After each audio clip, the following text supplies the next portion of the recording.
a snide comment about that in a minute. Yeah, I noticed that yesterday when we were here. There's another pad over there that's empty too. Yeah. I don't know what that one's for. I know it's supposed to go here though. Okay, here we are in the missile gallery. Again, just like the cruise missiles that we talked about a little while ago, our military strategy is always looking for ways to deliver the weapon systems accurately without having to endanger crew members, pilots, manned systems. And the ICBM is probably the ultimate one of those. Real quickly, as a primer here, if you look over on this wall over here, you'll see two rocket motors. The one on the right there is the rocket motor that powered the V-2 rocket in World War II. A very primitive one, but it's indicative of any liquid-fueled rocket engine. You can see there's all kinds of pipes and delivery systems, and you got to have tanks of fuel. It's run using turbo pumps that deliver like 10,000 pounds of fuel per minute. Amazing amounts of fuel to feed that thing. Very complex, requires maintenance to verify that it's still operational. If you look off on a little bit further left there, you'll see that gray ovoid with a nozzle on the bottom of it. That's a solid rocket motor. Pretty simple. It's just a big tank with a nozzle on it, and it has the solid rocket fuel inside it, which is self-burning once it's ignited. The disadvantage of the solid rocket motor is once you start it, it's going to go till it's finished. When we start talking about launch capabilities like the shuttle or other reusable things, a liquid fuel rocket can be, certain ones can be shut off and turned back on and throttled. So we'll get there. Just a second. So here we are. We're trying to develop a system that will reach the Soviet Union from the continental United States. Just like with the cruise missiles, just like with the aircraft, we did that incrementally. And the first two missiles that we came up with, which were intermediate range ballistic missiles, were the Jupiter here and the Thor. The Jupiter was developed by the Navy because at that point, there's a lot of competition among the services about who was going to control this stuff. The Navy was driving towards a missile that could be launched from a submarine. The Jupiter was a step in that process. It became operational first. We deployed some Jupiter missiles to Italy and to Turkey. Intermediate range, they had to be deployed forward. They only had about a 1,500-mile range, so they had to be deployed forward if they're going to reach the Soviet Union. You could say, and many people have said, the Jupiter missile was what instigated the Cuban Missile Crisis. We deployed these to Italy and Turkey. The Soviets said, well, we've got someplace we can deploy forward to, and that's called Cuba. We said, no, we're not going to let you do that. As part of the agreement between the Soviets and ourselves to end that crisis, it was that we would remove the Jupiter missiles from Italy and Turkey. So they were only deployed for a very short time. The next one was the Thor, which is developed by the Air Force. The Thor missile had slightly better range. Again, also an intermediate range missile. It was deployed to the United Kingdom. So the Soviets didn't have the same argument with respect to, well, Italy and Turkey are just client states. We're part of NATO when we're in the UK. Again, like we did with the cruise missiles, anytime we deployed these missiles forward like that, the host nation controlled the missiles, we controlled the weapons that went on them. So these are intermediate range. The first actual intercontinental range, that is, missile that could be launched from the continental United States to the Soviet Union, was the Atlas. It's not there. We do have an Atlas missile. Because of the way it was constructed, it's being prepared for display. We're hoping it's going to be in here by this summer, but that was the first actual operational intercontinental ballistic missile. No, the Atlas was not silo launched. It was on a transporter erector launcher. Get to that in a second too. The next actual intercontinental ballistic missile was the Titan I over here. The Titan I would carry one very large warhead. It had the range. The drawbacks of the Atlas and the Titan I were the Titan was actually stored in a silo on a very large elevator.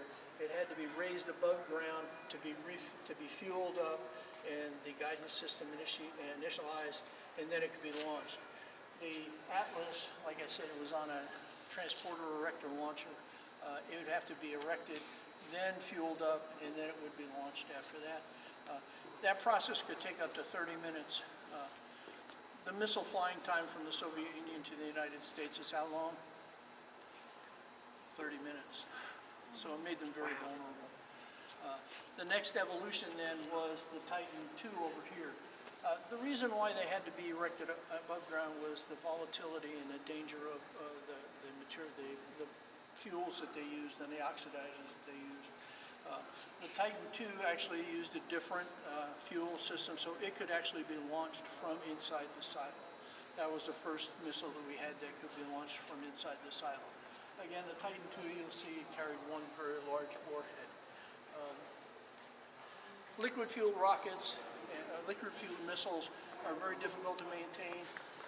Look at those motors over there. If you were to get up inside, you can see that motor is just as complex as that one is over there. They're very maintenance intensive, so what's the solution to that is we continue to develop solid rocket missiles, solid rocket motor missiles. The first of those was the Minuteman I.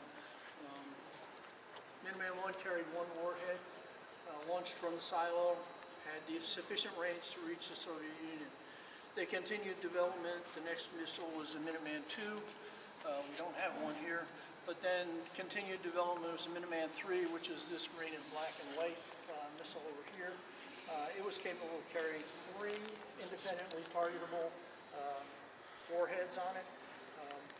Continued development, those of you who were around in the 1960s may remember the MX and all the controversy that went around the MX missile. This is the MX missile, the Peacekeeper. It could carry 10 independently targetable warheads on it. As we progressed politically and our strategies changed, we had the strategic arms limitation treaties with the Soviet Union and eventually the strategic arms reduction treaty with the Soviet Union. As part of that last treaty, we agreed that no intercontinental missile that we had would carry more than one warhead.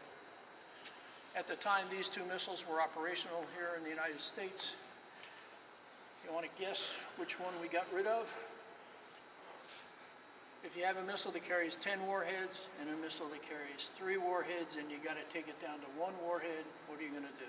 Get rid of that one. So today we have about 400 Minuteman IIIs on alert in the northern and western United States in silos, and they're still on alert, and we've got about 50 more that are in storage or in maintenance verification kind of a status.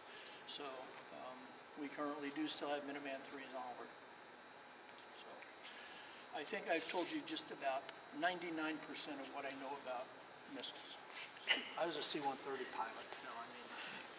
So they're limited by treaty law with the Navy submarine SLBMs? They carry 1 warhead. Really? Yeah. The Trident II, I believe, is the current. So 1 warhead, but I thought they carried multiple MIRVs. That's what a MIRV would be, a warhead. A MIRV is multiple independently re-entry vehicles. So they don't have MIRVs. They don't. The submarines don't. That 10 would have been a MIRV of 10. That would have been a MIRV of 3. The Tridents, by treaties, just carry 1. Huh. Well, I'm guessing about that. Let me back off. That treaty may have just applied to land-based missiles. Yeah, I don't know what submarine-based missiles can do. I think they carry 8, and that's per missile. I know the Trident was designed to carry multiple independently targeted warheads. was at Lockheed Missile Space Company in 1985 when they were developing the Trident, so I know it has that capability. I don't know what they carry. That's the Navy. That's I think they carry 8, that's a guess. Early guess. That's the third leg. The three legs of the nuclear triad. I gotta watch this walking backwards. Submarine launched manned bombers and the ICBM. So we use all three. Let's go talk about intelligence gathering again. And I am going to run over, so I'll give you a 10-minute warning on the 3 o'clock tour.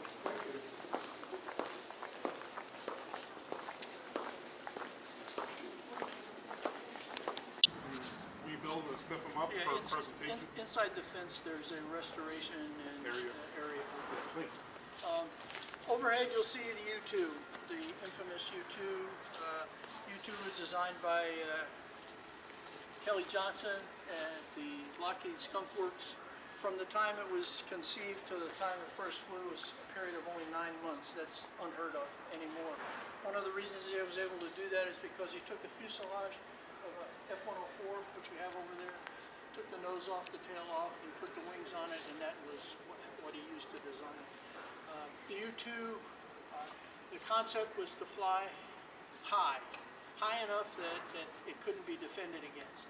At the time, we didn't think that the Soviets had anything that could get up to 70,000 feet. The U-2 flew at about 70,000 feet, but it was quite slow and actually very difficult to fly because when it was at 70,000 feet, the range of airspeed between the structural limitation of the aircraft and the stall speed was less than 10 knots. So you had a very, very tight window that you were flying in as a pilot. U-2 is still flying. This is one of the original U-2s, the first production run of about 9 aircraft. Since then, the U-2 has continued development. The latest ones, that for a while they started calling them TR-1s, but then they went back and said, nah, they're all U-2s. They have large fuel tanks in the wings and multiple sensor capabilities. They're about 30% bigger than this aircraft, the newest ones. They're still flying for NASA, other agencies in the Air Force. So U-2 has been very successful. Of course, the end of the true intelligence gathering over the Soviet Union was in 1960 when Francis Gary Powers was shot down. Now that changed a lot of things because now we knew that the Soviets had a missile that could get up to 70,000 feet. We no longer flew overflights of the Soviet Union in the U-2 after that. I'll talk about the SR-71 in just a second. I just want to point out over here, we talked over there about the difference between rockets and missiles. These orange and white missiles over here are the first guided, air-to-air guided missiles that the Air Force purchased. They were carried initially on the F-102, also on the F-101 and the F-106. However, the F-102 was the first aircraft to carry them, and we had not gotten away totally from the rocket delivery systems. If you look carefully in the weapons bay doors, you'll see those openings there. There are 12 2.75-inch rockets in each one of the missile bay doors. So they actually still had the 2.75-inch rockets. Okay, the SR-71. So flying high wasn't going to solve it. What do we do with the RF-86 over there? Fly as high as you can and as fast as you can. There you go, the SR-71. The SR-71, the Air Force admits to just over 85,000 feet, just under 2,200 miles an hour. Mach 3.5, 85,000 feet. The airplane, the exterior of the airplane is the majority is made out of titanium to resist the heat that's generated when it flies at that speed. Anybody know where titanium comes from? That's right, Russia. So when they were developing the A-12, the YF-12A, the SR-71, the United States government agency, every agency in the government had some kind of dummy corporation buying up titanium from the Soviet Union and funneling it into these programs. The airplane actually stretches 8 inches in flight. It leaks like a sieve on the ground. It never takes off to the full load of fuel. The tanker aircraft takes off about 45 minutes before the SR-71. The SR-71 takes off with minimum fuel, heats itself up, hits the tanker and fills up with fuel and goes and flies its mission. The nose cones are interchangeable for different kinds of sensors and intelligence gathering systems. Personally, I think the most amazing thing about this aircraft is the J58 engine that powers it, and there's one on a trailer over there if you get a chance to go by. If you look at the placards down here on the very end, that engine morphs in flight from being a traditional turbojet engine at low speeds to at about Mach 2. It turns into a hybrid where it's taking air, compressed air from the airflow that's going in. And at Mach 3 and above, it's essentially a ramjet. It bypasses the compressor section of the engine and runs on that compressed air from the airflow. Amazing piece of technology. The airplane became operational in 1966, so that's 1950s, early 60s technology. Amazing. This whole row of airplanes here, we used to refer to it back in the 60s as a Century series, and with the F-100 over here. So we have the F-100, the F-101, the F-102, the F-104, the F-105 is over in the Southeast Asia Gallery, F-106 down here, and F-4 over there, just as an example, the F-4, the Air Force called it the F-110 until the Department of Defense said, no, the Navy calls it an F-4, you call it an F-4. All those aircraft, except for the F-105 and the F-100, were interceptors. We were very defensively minded. Sorry about that. The F-100, very versatile airplane. Very, very useful. It ran through Southeast Asia. It was close air support aircraft. It did marvelous things. First supersonic aircraft that the Air Force purchased. All these, the F-104 was initially designed as a point defense weapon, an interceptor. It has a gun. The F-100 has guns. Only the F-105 out of this whole series of aircraft also has a gun in it. The F-4 got a gun. If you look underneath the F-101 here, talking again the rocket missile definition, that white weapon there is actually a rocket. It's called the AIR-2, the Genie. It is a nuclear weapon. The concept being, again, we're going to get a mass formation of bombers coming over here. What if we take a ballistic weapon, fire a nuclear warhead into the middle of that formation and obliterate the whole thing all at one time? The F-89, the F-101, and the F-106 all carry that Genie rocket, or capable of carrying the Genie rocket. It's only tested once over in the southwest United States. Scary weapon. A lot of the airplanes in the museum are here because they served some special purpose or they were on some really cosmic mission. The Thunderbird airplanes over there, the SR-71, very special aircraft. Well, this F-106 is here.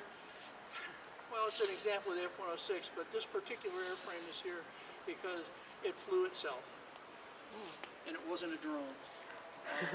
In 1970, it took off from Missle Air Force Base with another F-106. They were out practicing what they called air combat maneuvering. This aircraft departed controlled flight, went into a flat spin.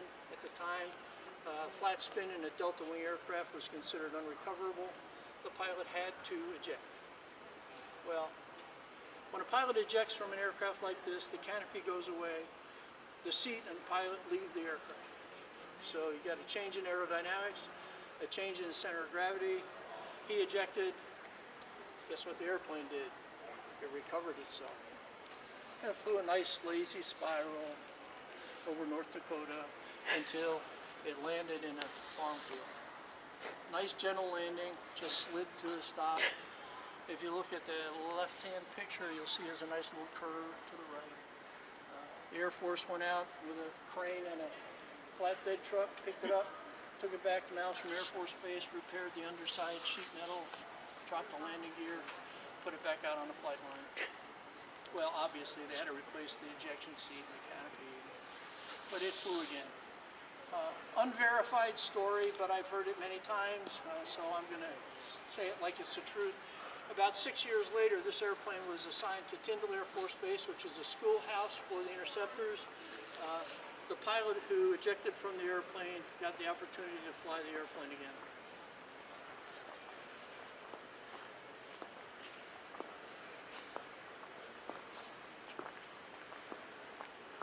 This is the end of the Cold War over here. We have the chunks of the Berlin Wall actually brought in real.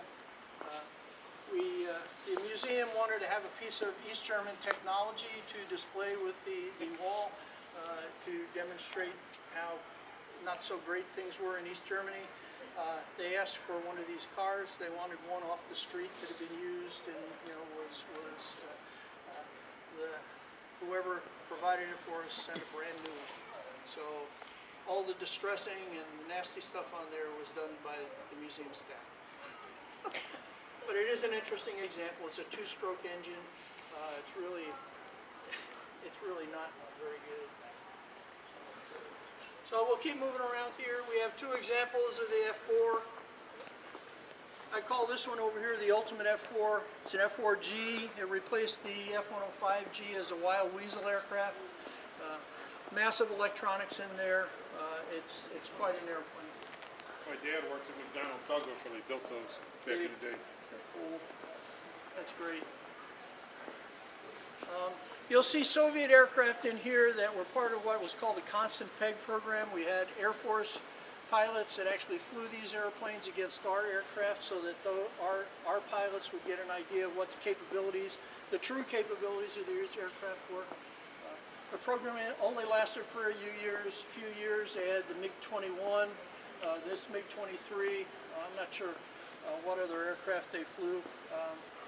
They became too unsafe to fly, and they had to shut that program down. You can imagine we probably had real difficulty finding spare parts. Yeah. As we come over here, we've got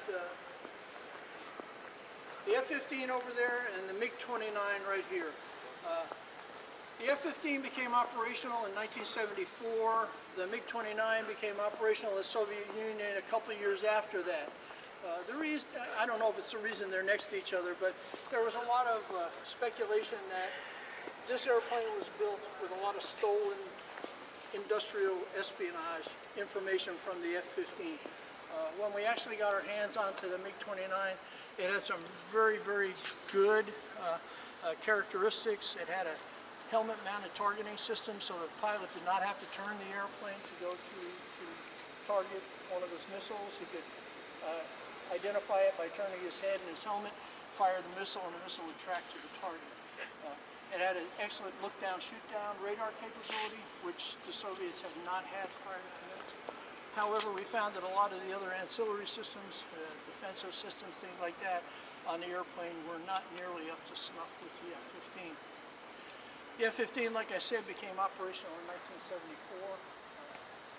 This is an A model. We're currently flying C's and D models and F-15Es, which are PC versions of the aircraft also, primarily interdiction kinds of missions. The Air Force is actually buying 24 new F-15s. They're called F-15EXs. Boeing has continued to develop the F-15 capabilities based on foreign military sales. They've been selling them to United Arab Emirates, Saudi Arabians, Japan, South Korea, and actually one of the versions of the aircraft that's been continued to improve. It's got the F-15EX, which is the Air Force is buying. It's got new engines, new radar, new avionics, new defensive systems. And I read last week that they actually had a test where you can see on this aircraft it carries 4 radar-guided missiles and 4 infrared guided missiles. They flew an F-15EX within the last month or so with 12 air-to-air missiles on it, with the plan that it's going to go up to as many as 18 air-to-air missiles. The F-15 has been an extremely successful aircraft operationally. If you take into account all the operators and all the air-to-air engagements that have involved F-15s, there have been either 104 or 108. I usually say 108, and the F-15's record in those air-to-air engagements is 108 to nothing. Very, very successful aircraft. Considered a Generation 4 fighter, the F-15EX is not up to the Generation 5 like the F-22 and the F-35. However, they kind of tout it as being a Generation 4.5. It's kind of in between. This aircraft is kind of famous. It's the F-117, the Nighthawk, the stealth bomber, or a stealth fighter. I know it's called a fighter, but really it is a bomber. It carries 2 precision-guided weapons on it. I refer to it myself as the Air Force's zero-emission aircraft. Not talking about hydrocarbons, talking about electronic signature. When this airplane is flying its missions, it emits nothing. It navigates by a downward-looking, forward-looking infrared against a computer mapping system. So it doesn't emit any kind of electronic signature at all. No longer operational in the Air Force. It was very, very effective in the Middle East wars. One was shot down, and when the analysis was completed on that shoot down, it was the decision was that it was dumb luck, that it really was an anomaly. It probably would never have been shot down again under those same circumstances. So, no longer operational, but I have been told and I've read that there are a few you can see flying around out near Las Vegas. They use it for testing purposes, for stealth drones and things like that. That it still has characteristics that are useful to the research and development community. I don't have a verification of that, but that's what I've been told. Hello, visitors, and welcome to the National Museum of the United States Air Force. We invite you to join a free guided tour of Building 4, which features a full-size walk-on shuttle exhibit in the Space Gallery, the first airplane into Hanoi to